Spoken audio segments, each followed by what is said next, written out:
Allu Arjun arrest, ఆయన ఉస్మానియా ఆసుపత్రికి తరలింపు, కాసేపట్లో నాంపల్లి కోర్టులో హాజరు, రిమాండ్కు వెళ్లే విధంగా కేసు పగడ్బందీగా పెట్టినట్టుగా అర్థమవుతా ఉంది. ఏమిటి అన్యాయం నాకు అర్థం కాదు.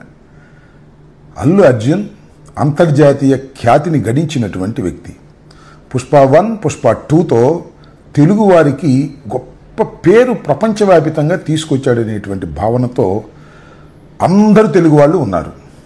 జరిగిన తప్పేంటి?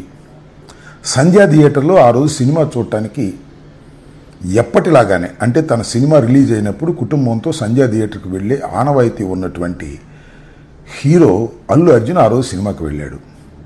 దురదృష్టవశాత్తు తొక్కిసలాట్లో చనిపోయారు. నిజంగా దానికి అల్లు అర్జున్ బాధ్యత వహించాలా? ప్రభుత్వం బాధ్యత వహించాలా? సెక్యూరిటీ కల్పించలేనందుకు ఎవరు బాధ్యత వహించాలి? ఇది ఒక కీలకమైన ప్రశ్న. ఒకసారి వెనక్కి వెళదాం. ఇలాంటి సంఘటనలు ఎన్ని జరిగాయి రాష్ట్రంలో? ఆంధ్రప్రదేశ్లో ఎన్ని జరిగాయి? చంద్రబాబు నాయుడు గారి ఎన్నికలకు ముందు సభలు పెట్టిన చోట తొక్కిసలాట్లో చనిపోయారు. గుంటూరులో సంక్రాంతికి సంబంధించి సంక్రాంతి కానుక అని ఉయ్యూరు శ్రీనివాస్ అనే ఆయన ఒక ట్రస్ట్ పెట్టి అందరికీ చీరలు ఇస్తామని ప్రకటించారు. కొన్ని వేల మంది చీరలు తీసుకోవడానికి వచ్చారు. చంద్రబాబు నాయుడు గారు 2 చీరలు పంచి వెళ్ళిపోయాడు. తర్వాత తొక్కిసలాట్లో 3-4 చనిపోయారు. అలాగే దానిపై నెల్లూరు దగ్గర కూడా ఇలాగే ఒక చోట చనిపోయారు. అక్కడ దాకా ఎందుకు? పుష్కరాల్లో చంద్రబాబు నాయుడు గారు ముఖ్యమంత్రిగా ఉన్నప్పుడు 2015 పుష్కరాల్లో, గోదావరి పుష్కరాల్లో సుమారుగా 29 మంది పైచిలకు చనిపోయారు. ఎవరు దీనికి బాధ్యులు? చంద్రబాబు నాయుడు గారు వహించాలా? లేదు. ఘరానా మొగుడు సినిమా సూపర్ హిట్ అయింది.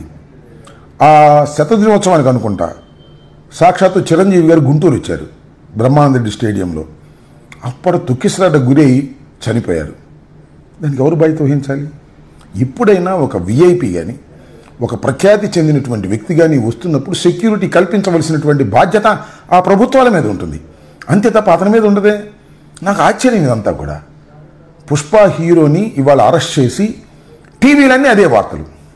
ఎందుకు ఇవాళ ఎందుకు అరెస్ట్ చేశారు? అసలు ఎందుకు అరెస్ట్ చేశారు? ఇవి చాలా లోతైన ప్రశ్నలు.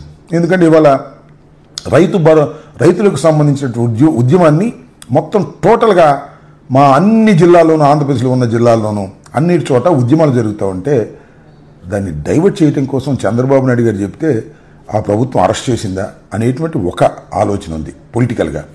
రెండవది ఏంటంటే, పుష్ప సినిమా ఇంత పెద్దగా హిట్ అయిన తర్వాత అల్లు అర్జున్ని ఏదో ఒక విధంగా భయపెట్టాలని రాజకీయ కుట్ర చేసి వీళ్ళు అరెస్ట్ చేశారా? ఇవన్నీ చాలా చిత్రమైనటువంటి అంశాలుగా కనిపిస్తున్నాయి.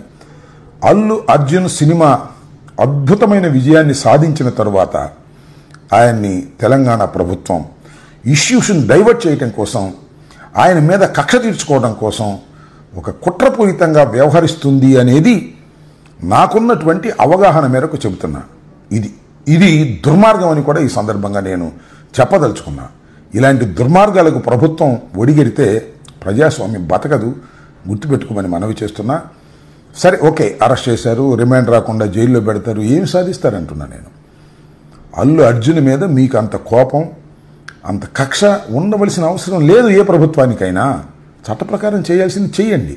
కానీ ఇది కావాలని ఒక కుట్రపూరితంగా జరుగుతుంది.